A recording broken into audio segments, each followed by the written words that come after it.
Welcome to the YAHOWah blog and to our Ocean View studio. It's a beautiful twilight at, very near the completion of the Shabat here in the U.S. Virgin Islands. I'm going to return to the volume that I wrote called Coming Home. This will be volume 1 of that series, A Voice. There are 3 published volumes currently, and will be a 4th before too very long. The last time that we covered this material for volume 1, and it was over the first 2 of Dode's Mizmowr, or Psalms. We made it through the end of the second Mizmowr, but I checked the date of that program, and it wasn't even this year. It was December 29th of last year. And because we were still experimenting with our microphones and our overall setup, as we tried to get more accustomed to live stream video blogging, and since it was now almost 2 months ago, I'd like to reprise what we discussed. And I'm going to share with you again, in a summary form, the first 2 Mizmowr Psalms that Dode wrote. And so let's reprise that material at this time. Dode began with the first word that I translated, I guess now 23 years ago. I thought it was just fascinating because it is the word that really opened up all of the some 20,000 pages that I would write thereafter for the Yada Yahowah series. I had reason to try to translate a prophecy, and what now is my favorite prophecy. It's in 2 Samuel 7.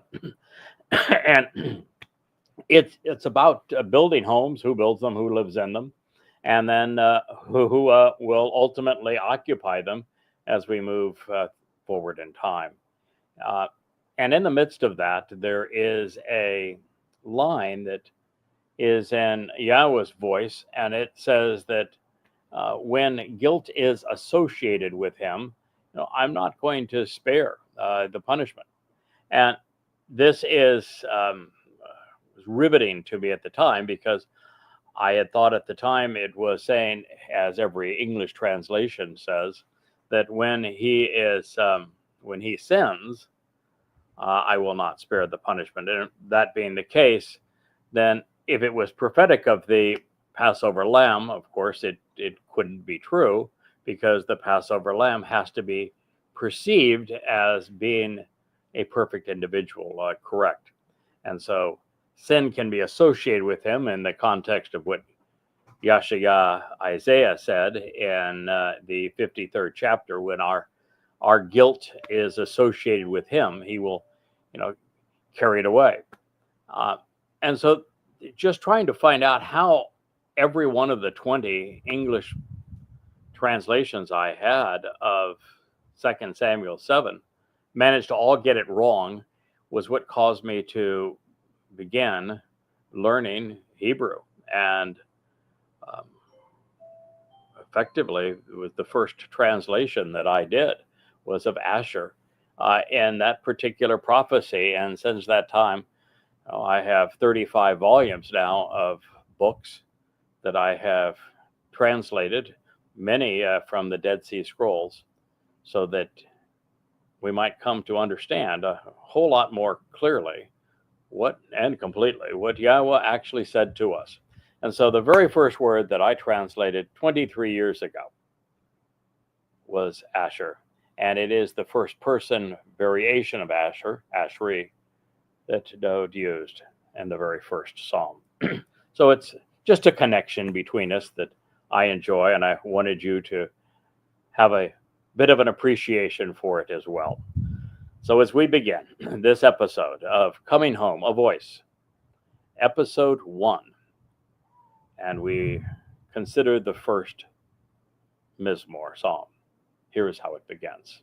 Joyful with me, blessed by me, fortunate in the relationship by stepping along the straightforward path which I have provided to give meaning to life, is the individual who, as a result of that relationship, Asher, does not walk in the counsel of those who are religious or incorrect, does not stand with those who are misleading and errant with their platitudes, neither does he sit or dwell in the company of those who babble, confounding by scoffing and ridiculing. It is very important to God, and therefore to his beloved Son, our Messiah, Dode, that we don't associate with those who are misleading, who are errant, who are acting in a manner that is wrong, whose counsel is incorrect, and that we disassociate from them. This is Mizmowr 1:1. Instead, by contrast, in the Torah teaching and guidance of Yahowah is what is valuable and matters to him. At the time that Dode would have written this, around 960, probably 998 BCE, just shy of 1000 BCE, he would have had very little of Yahweh's testimony to work with. The Torah, of course, would have been written. He would have had access to the book of Yahusha, written by Moshe's successor, Yosha ben Nun. And it is possible that he would have had some of Kings or Shamuel having been written, but I doubt it. So maybe Shaphat Judges could have been written by that time, but that's all he would have had. There would have been no prophets other than, of course, Moshe to study. And so he was, as a prophet himself, Dode, schooled on the Torah. He continues, and in his Torah, directions and instructions, he meditates, giving serious thought and consideration to the information so as to speak decisively day and night. So from Dode's point of view, the Torah was more than an instruction book. It was a guidebook on how to teach those who would listen. So his mentality of the Torah: learn first, share second. Then he is like a tree planted near an idyllic stream of flowing water, such that as a result of this beneficial relationship, he produces and bestows fruit in his appointed time. This is more than just a horticultural metaphor, that if you study the Torah and then you teach from the Torah, share what you've learned from the Torah, that you're a tree planted near an idyllic stream of flowing water. You see, what this is prophetic of what is written in the second of the last prophets.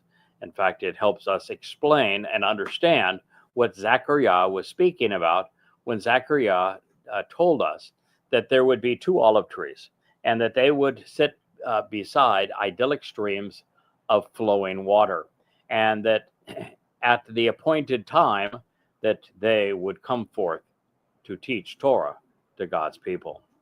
These 2 individuals are the 2 last witnesses, Yada and Elia. And so this is specific of their role in the last days.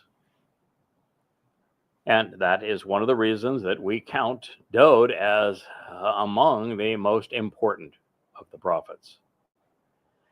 And it says, then his uplifting branch will never wither, and he will never lack for understanding.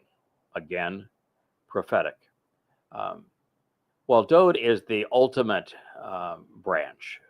When Yahweh refers to a branch of the tree of lives, for example, there is a choder, if you will, a secondary branch, a stem off the main branch that is presented in the 11th chapter of Yeshayah.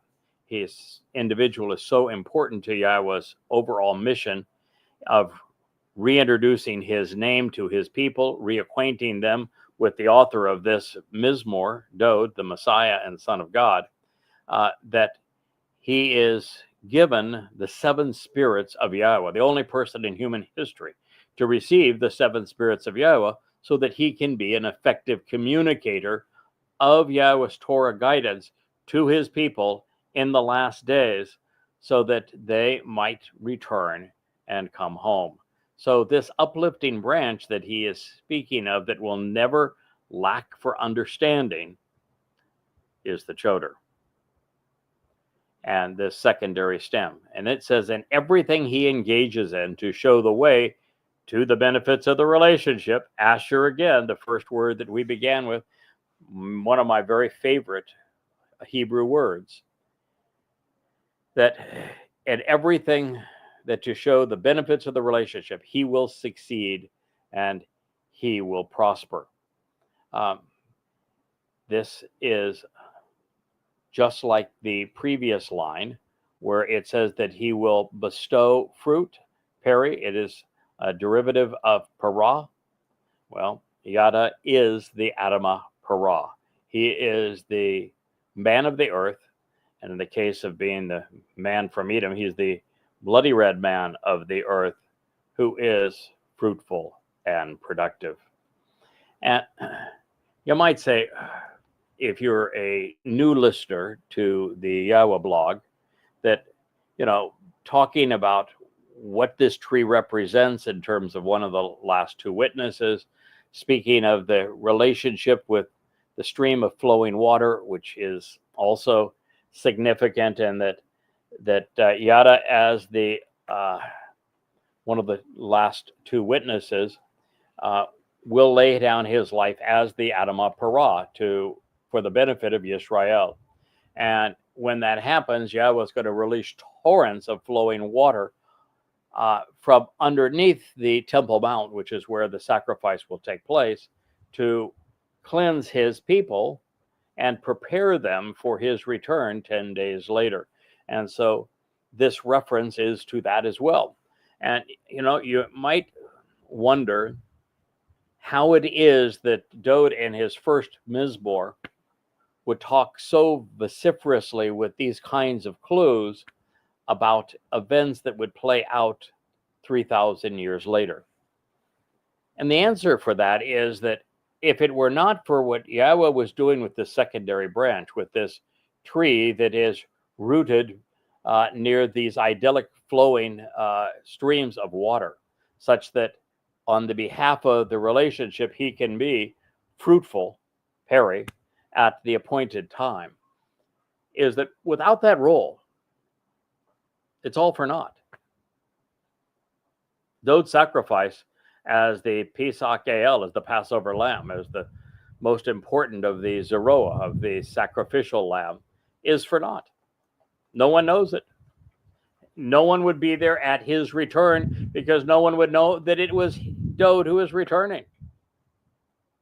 No one would be able to capitalize on the gift that God provided through his son, through the fulfillment of Pesach Matzah Bakurim, where the doorway to life was opened, where our guilt was taken and deposited in Sheol on Matzah, so that we would appear perfect, enabling God to adopt us on Bakurim by his son, his Bakor, firstborn, signing our adoption papers on that day, preparing us for this upcoming harvest on Shabuah. None of that would have been recognized, capitalized upon, and so the Shabuah harvest would have been a goose egg. None.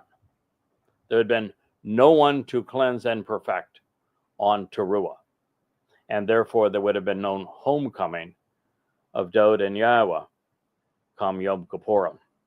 So this individual, based upon what Yahweh does with him and the seven spirits that he has provided Yada, so that he can be fruitful in this mission and therefore cultivate the Shabuah and the Towrah harvest, is essential to Dode.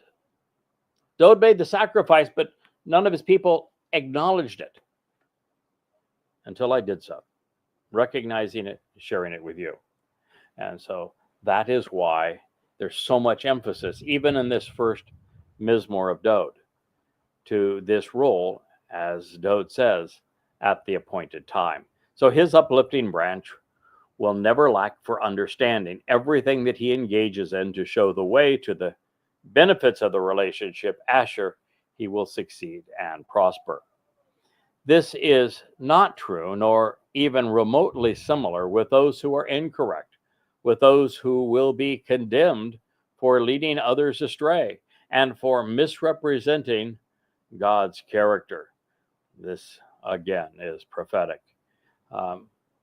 We got to a point in mid-December, about 2 weeks prior to the first video blog that I did here on coming home, and within days really of the first video presentation that we produced, where we had a group of people who had been associated with me anywhere from 5 to 15 years, many of whom came out of a conspiracy cult that I had denounced long ago, that decided to return to a conspiracy and misrepresent God's nature, and to claim that they also spoke for God. They went about trying to demean me.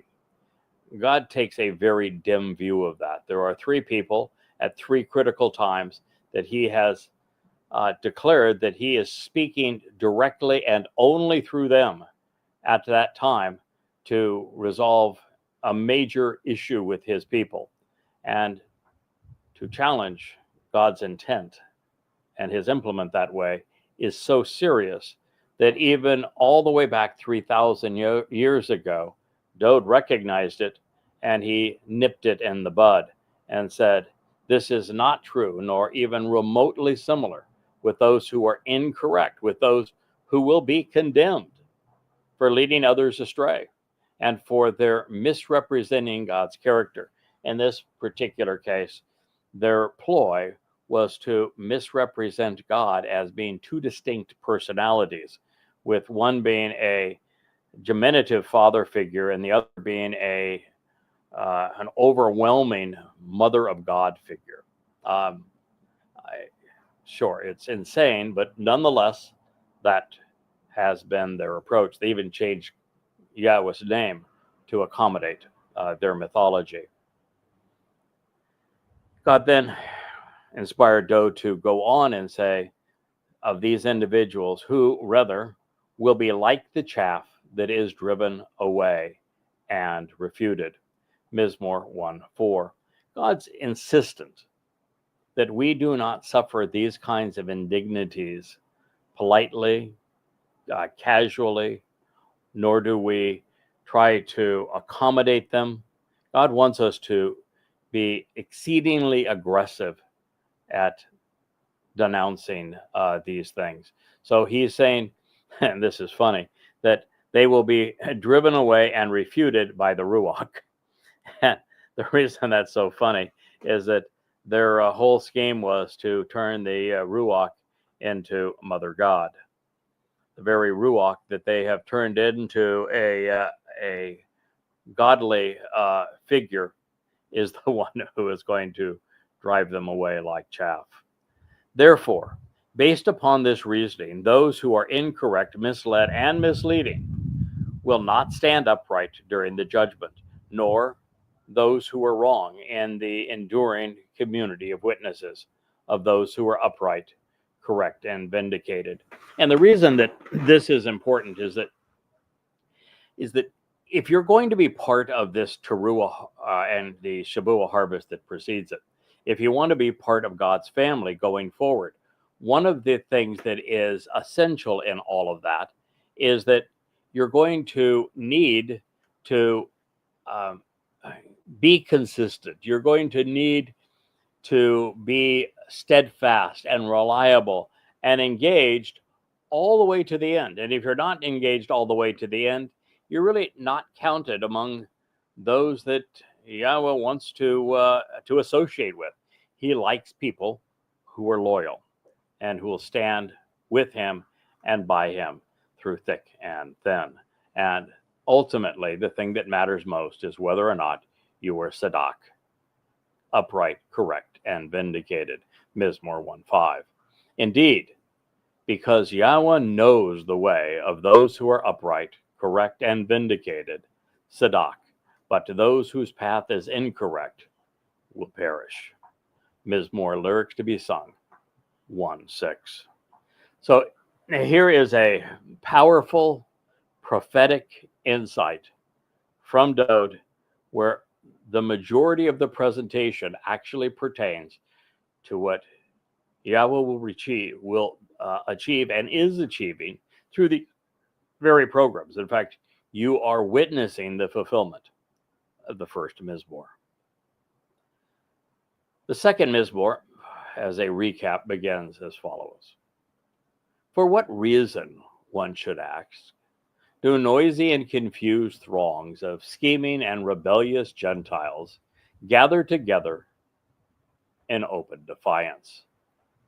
The people of these nations who are transformed, while massing under an antiquated and unifying religious, political, and or conspiratorial leader, choose to plot and speak after selectively searching, muttering their musings aloud, along with their imagined grievances and personal beliefs, all in vain, deluded in their fantasies while promoting worthless myths. We've moved from the first Mizmowr to the second, and the subject remains the same. Although, to be fair, by the opening line, it is very possible that God is opening up the list of folks of whom he is disgruntled by. And of course, the noisiest throngs of confused and scheming rebellious Gentiles would be Christians and Muslims, as well as progressives. Any one of those three would fit, because each of those three at various times have been in wholesale conflict with God's message and opposed to his people. These are all anti-Semitic, either political platforms or religious institutions.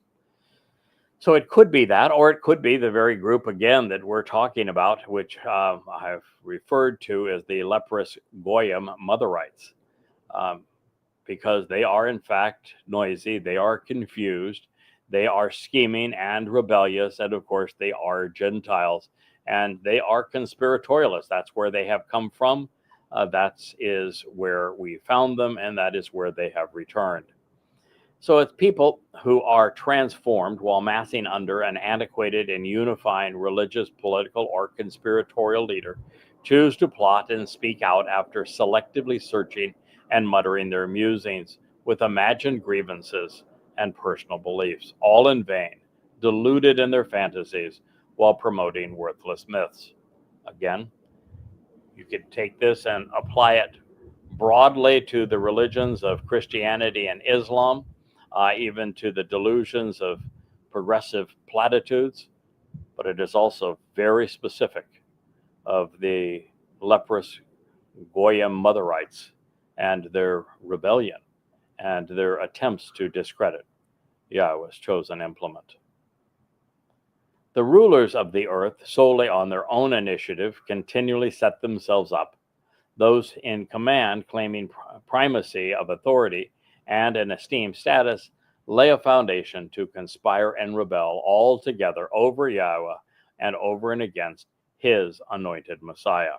Now, in this case, we have moved to broad base, and this is the thing that I've been so insistent on sharing with all who will listen. This is Mizmowr 2:2, is that the earth has been really every major religious and political institution has been opposed to acknowledging what Dode has accomplished. It wasn't until a couple of years ago when I announced it, discovered it, announced it, came to understand it, and could support it, that where I recognized that Dode David is not only the Messiah and the Son of God, whom the Christian counterfeit was conceived, making it obvious there never was a Jesus.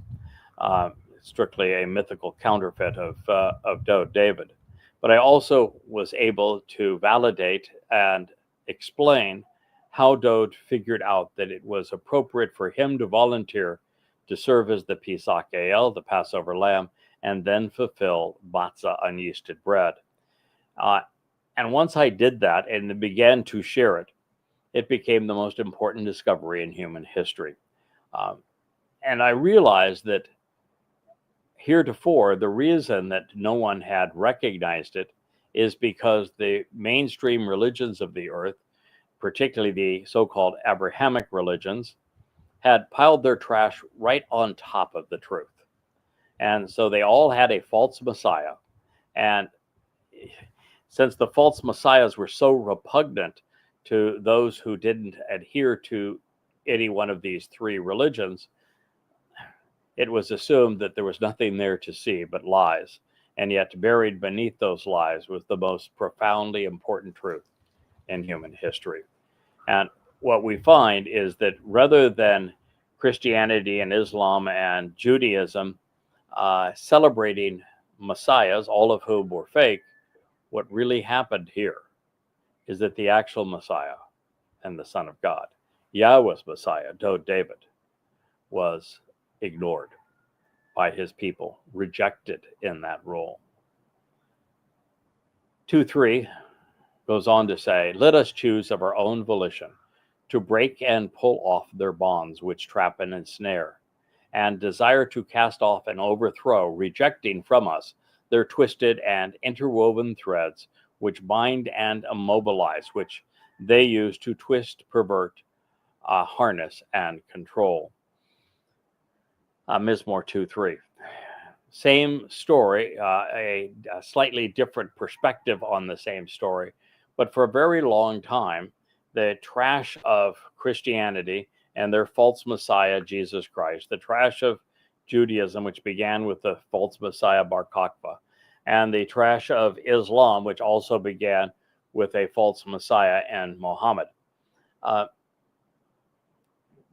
so controlling, have been so pervasive amongst their constituents for so long that until one walks away from them and breaks the ties that ensnare of religion and cast them off, there is no opportunity whatsoever to come to know Yahweh, to walk through the Passover door to life, to be perfected by matzah, or to be adopted into the covenant family. So all of these things are necessary, breaking free of them, and it's also consistent with the first condition of the covenant. So this goes on to read, he who inhabits, establishing his dwelling place in the heavens, hold them in contempt and will pulverize them. Yahweh ridicules their foreign behavior and he mocks their unfamiliar language. In this case, he's speaking to all three of the Abrahamic religions, Islam, Judaism, Christianity.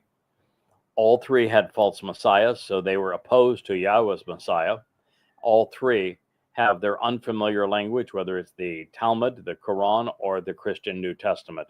And God sets an example for us that when it comes to misstatements about him, people misleading others regarding his nature, God is wholly and completely intolerant, and the only appropriate remedy is to do as he has done here, as he has said here, pulverize them.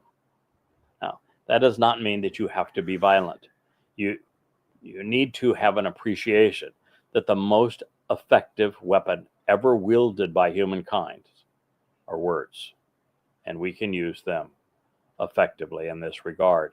And rather than unfamiliar language, let's cite the language of the Torah and prophets to expose and condemn the unfamiliar and contradictory language of the Quran, Talmud, and New Testament.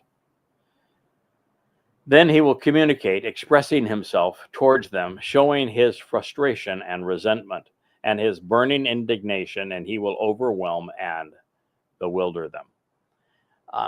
There is the possibility that this could be now speaking of what Yahweh is going to do when he returns. it can't be what Dode's going to do because he wouldn't speak of himself in third person.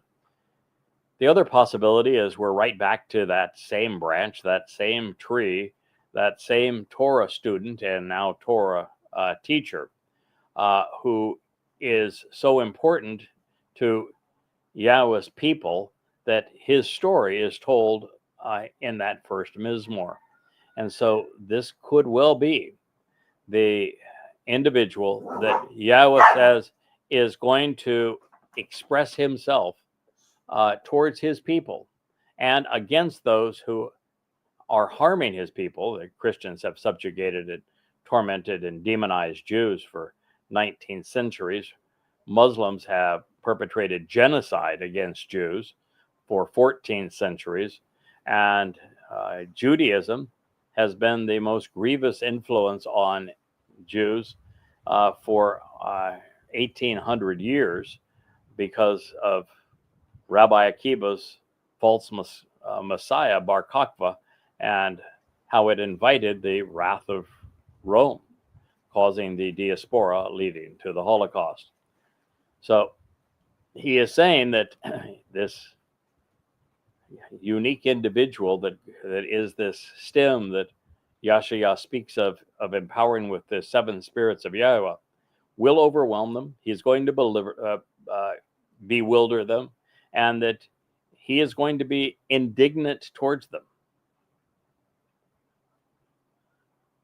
Now, Dode, speaking in first person, says, I myself have offered leadership, providing counsel through my governance upon Zion, the signpost along the way on my set-apart mountain.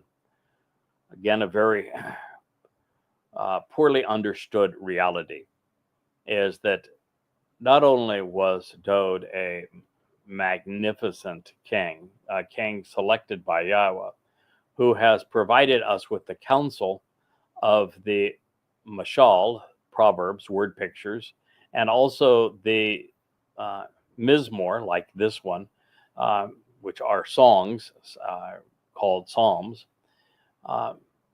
Dode is among the most profoundly important prophets and has guided us even our steps into the future, as he has thus far in his lyrics in the first and second Mizmowr.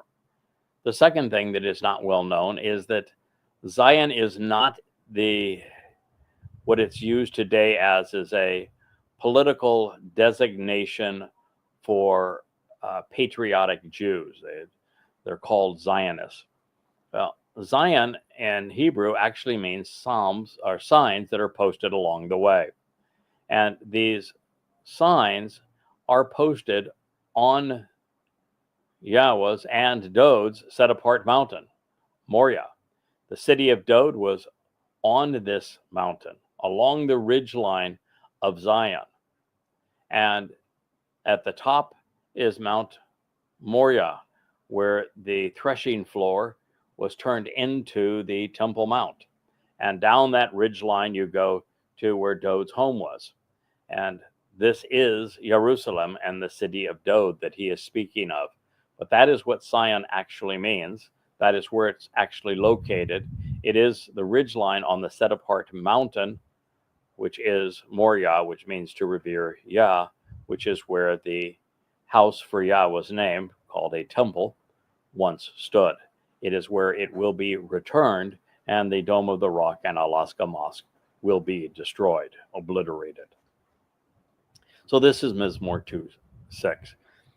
Dode is not only speaking of his prior life, but also of his second and third lives, where in particular he offered tremendous leadership and provided a great counsel to us as he fulfilled Pesach, Matzah, Bekurim in his second life. He says, I will choose to account for proclaiming in writing the prescription for living that cuts us into the relationship of the Almighty, which Yahweh said of me, you are my son. This day I bring you forth as your father. Mizmowr 2:7.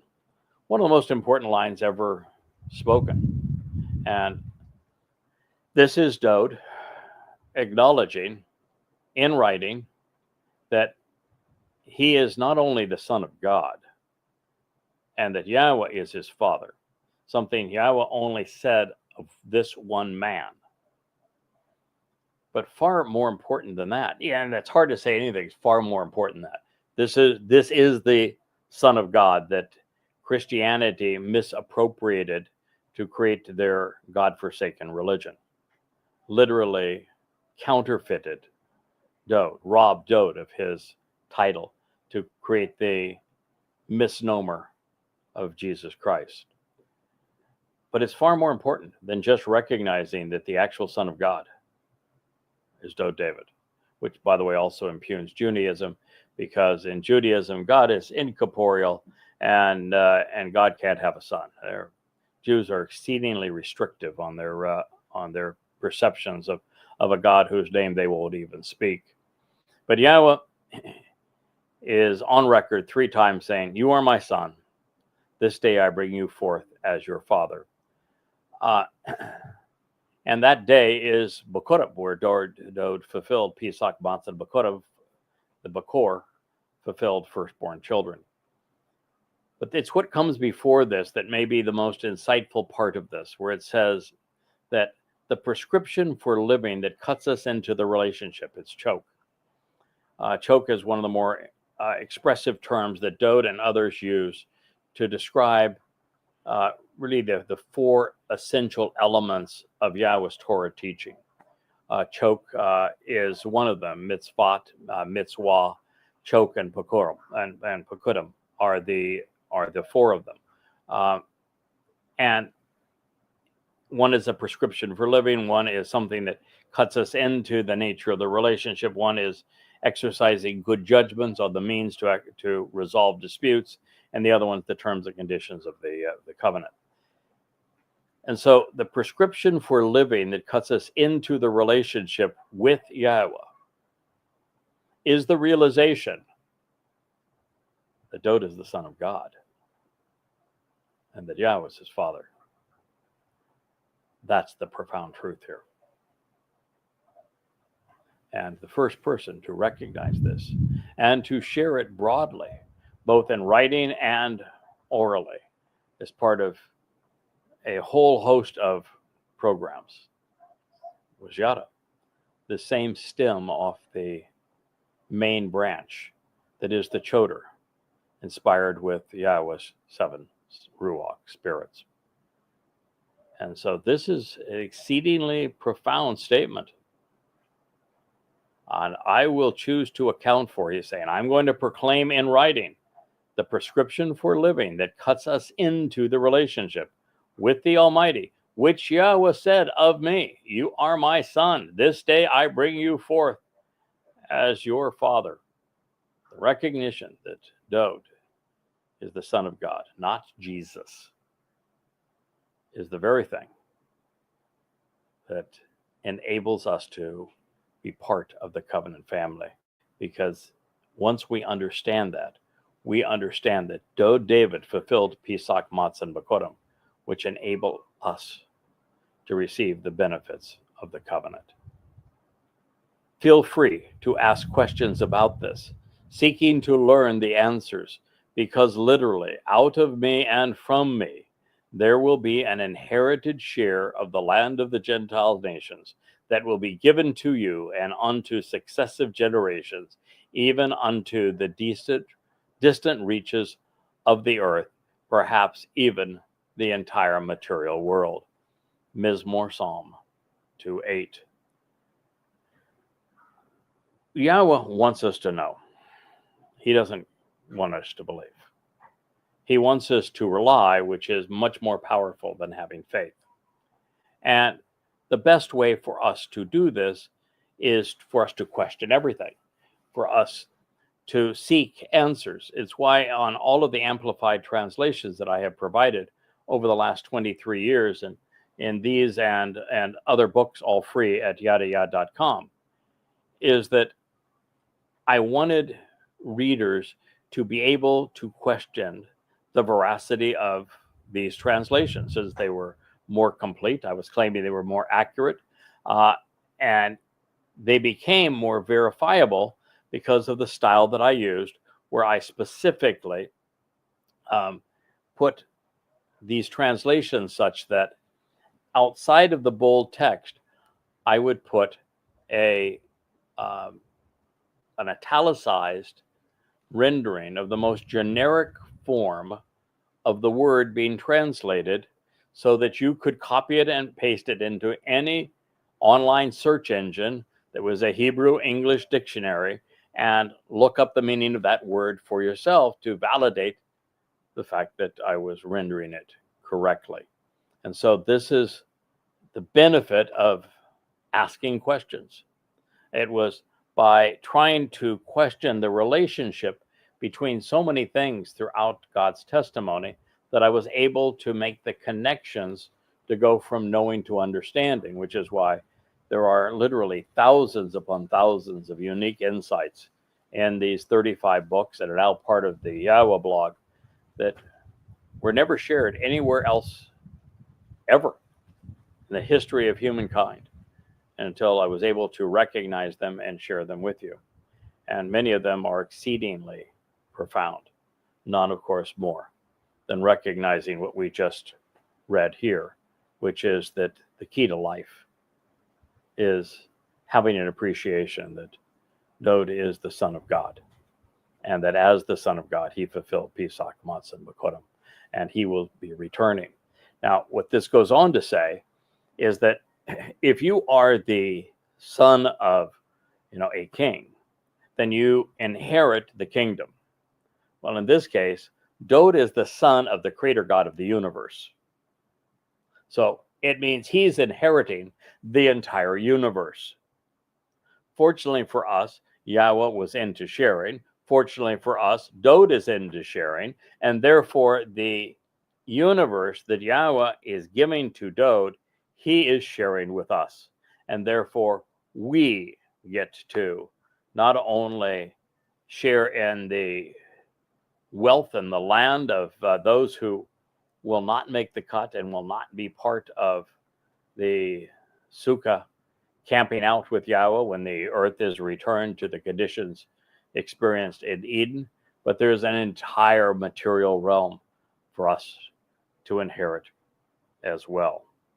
And we do this by capitalizing on what Dod did on Pesach, Matzah, and Bekurim, where he enabled the benefits of the covenant, providing us with eternal life on Pesach, opening the doorway to life by taking our guilt and depositing it in Sheol on unyeasted bread, where it will never be seen again, perfecting us, causing us to be completely innocent before God, so that on the next day, Bekurim, on firstborn children, Yahweh's firstborn son could show us the way to be part of God's eternal family, where God says, I'm going to enrich and empower you.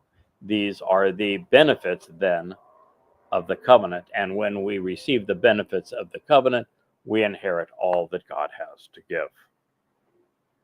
It's one cohesive story, all provided symbolically through the teachings of the first and second Mizmowr, which is why I wanted to go back through them before we started on the third Mizmowr. He says then, in contrast to this, because there's always a contrast, and it's one of the things that is missed so often when people try to understand the Torah, prophets, and Psalms. The main theme of the Torah, prophets, and Psalms isn't Yahweh's teaching about who he is and what he's offering. The primary guidance is religion is exceedingly bad.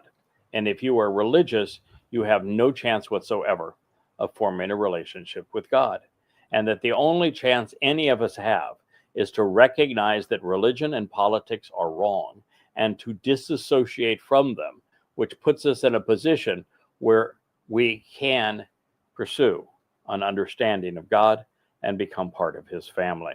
And so, since that religious rubbish has become so pervasive, the thing that is the most discussed throughout the prophets is walking away from religion. Now, in this particular case, there's more to it even than that, because speaking again of those, the latter day witnesses, well, one of the two latter day witnesses I shared with you is Eliah. I'm the other.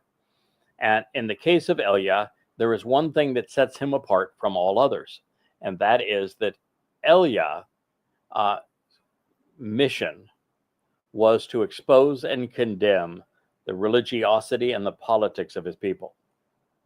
He orchestrated this great debate where he took all of the religious and political influences within Israel to task and destroyed them, and ultimately killed the purveyors of both religion and politics. This is a very important aspect of Yahweh's message that he does not want us to miss.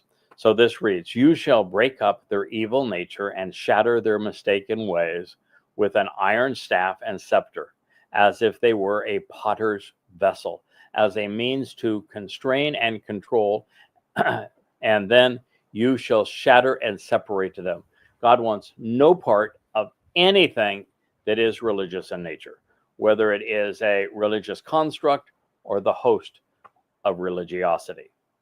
We must, if we're going to be in Yahweh's presence, follow his guidance and be completely and totally opposed to them, not the least bit accommodating of them. Therefore, now, political and religious leaders, military and government officials, Dode is warning them, you need to be prudent, you need to be circumspect, and you need to elect to heed this warning, making the rational decision in support of the land. We are nearing a time where the entire world is turning against Israel, and they are wanting Israel to give up its heart to reward and appease Islamic jihadists, which of course would be a disastrous move. And so Yahweh, rather than just saying, it's off to Sheol with you, is beginning by offering them a warning. God's very fair. If he is going to dispatch your sorry soul to the place of no return, he will have warned you first, and he is doing that right now through Dode David. With reverence and respect, work with and serve alongside Yahweh, and rejoice to the point of quivering. Mizmowr 2:11. For the last 23 years, I have followed that advice, and I can tell you it is the greatest job in the world. It's only recently, and we talked about the first program here on Dode's Mizmowr Psalms, when it was just in the middle of December, a couple of months ago. We made the transition from being a prolific writer, translating and writing these 35 books, some of which sit behind me, to being Yahweh's voice, as he had predicted, speaking directly to his people in these kinds of programs. And it is out of a great respect and reverence for Yahweh and a desire to work with him and serve alongside Yahweh that we have toiled joyously, sometimes even quivering, over these past 23 years. The next line says, reach out and touch, contacting as a sign of affection, demonstrating your mutual adoration for the relationship, demonstrating your affinity for the radiant and favorite sun, the brilliant and purifying air, lest he is perceived as indignant and is displeased and you perish. In this way, for indeed his righteous indignation can be kindled for a few and for very little comparatively. Joyful and blessed by me, Ashri again, are all who put their trust in him, which will conclude the second Mizmowr song in the 12th statement. But before we go, we better attend to our knitting here. So Dode is saying something that is, I don't think I would have had any appreciation for until a couple of years ago, when I recognized and could explain how he determined that it was appropriate for him to serve as the Passover lamb and fulfill matzah en route to being the firstborn of Bakurim, firstborn children. And when you recognize that he made the sacrifice that enables us to enjoy eternal life, to be part of God's covenant family, to be enriched and empowered by the Almighty, we in fact owe it all to him. That's part of why he did it, is that he's tasked with the job of leading us as our counselor and king for all time and throughout the entire universe. It's a big job. And to know that everyone who is there will have been afforded this opportunity because of the sacrifice he made for us causes us to have such great respect and admiration for him. And it makes the job a lot easier under those circumstances. So Dowd, in fact, suffered these 2 terrible days of indignity. And then the thousands of years where his people denied that he had done this, he had greater indignity still, so that we might enjoy forevermore with Yahweh. And so out of a sign of great affection and mutual adoration for the relationship, demonstrating our affinity with the Son of God, we should recognize him as the brilliant and purifying heir, the favored son. And if you don't, if you're going to be among those who would prefer to be a Christian and worship a crude counterfeit of Dowd, someone who never actually existed, but in terms of Jesus Christ, and a replacement for everything that Dowd did. If you're going to be a Muslim and denounce Dowd as well, create crazy stories of Dowd and talking ant army and all sorts of other nonsense. If you're going to be like rabbis and denounce Dowd, which they do, denying Dowd as the Son of God, denying Dowd as the Messiah, denying Dowd as the returning king and the returning Messiah, certainly denying Dowd as the one who fulfilled Pesach, Matzah, and Bakurim, that he's going to be indignant. And since he's king of forever, it isn't good to make him mad at you. And when you consider why he's mad, that the very fact that his people and these other religions created these religious lies about false messiahs to keep his people from capitalizing on what he had done is going to make him really angry. And so if you're counted among them, you have been warned. So this psalm then ends with the same word that it began, Ashri. Joyful and blessed by me are all who put their trust in him. Isn't that marvelous? So that is, my friends, the first and second Mizmowr, which now puts us in a position where we can consider the third. And we'll begin this in due time here. I don't want to keep you too long, because if we get, these programs go much beyond an hour. I understand that it's difficult to schedule the time to view them. But the next Mizmowr is the third. It affirms Dowd's prior arrival and his return as would be expected. There are hints here of Yirmiyah 9, of Yashayah 9, of Zechariah 12, which are all citations that we have at other times and will continue to consider when seeking to understand Yahweh's statements about bringing his son forth on a particular day.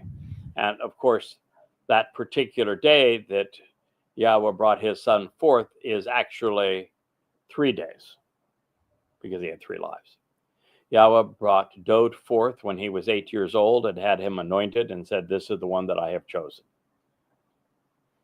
Yahweh brought his son forth after the fulfillment of Matzah, releasing him from Sheol to be with him as his firstborn in his second life in 33 CE, year 4000 Yah, when he fulfilled Pesach, Matzah, and Bakurim. And Yahweh will bring his son forth consistent with Zechariah 12, where he will be accompanied by the one that we pierced, and we will weep for him as we would weep for a firstborn when he returns on Yom Kippurim in year 6000 Yah. So there are 3 occasions where this is fulfilled. Now, as we ponder the dedication of the third Mizmowr, I want you to keep in mind that Dod is symbolic of the interaction of mankind with the Torah, revealing its purpose and its result. He is representative of the covenant family. In fact, even more than that, Yahweh in the 89th Mizmowr says that the covenant was conceived with Dod and through Dod.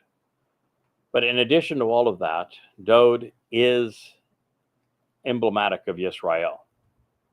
His life, both the good and the bad, are symbolic of the nation, of the descendants of Jacob.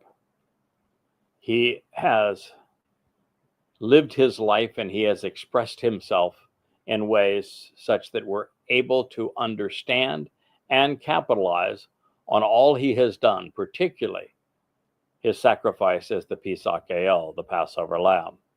And yet he is real, very much one of us. He's a man challenged in all of the ways that we have experienced. His family was like our family, fractured, and thus like God's family, broken. That said, we have no way of knowing whether the third Mizmowr was actually dedicated as the Masoretic text introduction reads today. Not only isn't there any reference to Absalom in the psalm, even though that name appears in the dedication, the coup he led against his father is not mentioned, nor is the father's mourning over the death of his son. And so since this uprising occurred at the end of Dod's reign, when he was but a whisper, really, of his former vitality, its placement early in this text in the flow of the Mizmowr is, well, incongruous with his life and with everything else that we know. So it is likely that this dedication belongs elsewhere, but that dedication is nonetheless interesting, and there is the possibility, again, that since Dod was a prophet, that this is prophetic, where Dod was able to look forward in time and understand this coup that would be led against him. And this true is consistent with all of those that Yahweh has sought to communicate through for the benefit of his people. Moshe experienced a coup. It was led by his sister and his brother. They came and they said, "We too speak for God." God shut that one down in a hurry. And then with Dod, the coup was led by Absalom, his son. And it ended very poorly for Absalom. And then we find that there are so many other places where we are confronted with rebellions. I've had 2 against me. One 15 years ago with a conspiracy cult, and one less than a few months ago with many of those who came out of that conspiracy cult. So God wants his people to know that those who speak for him are challenged, and that he isn't the least bit tolerant of those who challenge his people. So there's a great deal we can learn by considering this rather deplorable incident of Absalom. And I think it's wise to present the Masoretic text to preclude and then explain the episode which led to it. And since we don't have the Dead Sea Scrolls to say, no, this is not prophetic of Absalom's rebellion later in Dod's life, I think it's better for us to take it head on, and we're going to learn all we can from Absalom. Now, I'm going to share the dedication of the psalm with you, and then we're going to conclude this episode of the YAHOWAH blog, and we'll pick up at this point again tomorrow. It reads, a Mizmowr song.